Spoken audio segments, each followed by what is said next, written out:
नमस्कार मित्रांनो, आपल्या विथ जस्टिस फॉर जस्टिस या यूट्यूब चॅनलमध्ये मी सिद्धेश्वर अशोक काशीदा आपलं स्वागत करत आहे. आपण UGC नेट आणि महाराष्ट्र सेट सब्जेक्ट लॉ यासाठी टोटल जे 10 सब्जेक्ट्स आहेत त्याचं मराठीमध्ये lecture series free of cost यूट्यूबला सुरू करत आहोत. त्यातला पहिला आपण सब्जेक्ट घेतलेला आहे लॉ ऑफ टॉर्ट्स.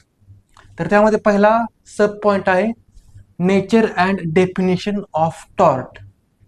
तर यामध्ये आपण पहिल्यांदा नेचर ऑफ टॉर्ट हा कन्सेप्ट पाहणार आहोत.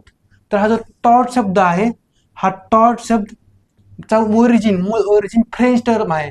हा एक फ्रेंच शब्द आहे आणि हा शब्द फ्रेंच टर्म जरी असला तर तो डिराइव्ड फ्रॉम लॅटिन वर्ड टॉर्टम.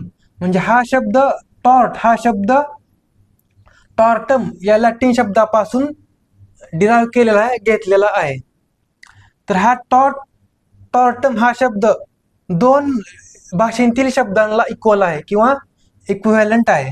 तर टॉर्टम हा शब्द रोमन भाषेमध्ये त्याचा अर्थ आहे डिलेक्ट आणि इंग्लिश भाषेमध्ये त्याचा अर्थ आहे रॉंग. आणि ह्या टॉर्ट शब्दाचं किंवा ह्या टॉर्टम शब्दाचं मीनिंग आहे ट्विस्टेड ऑर क्रुक्ड.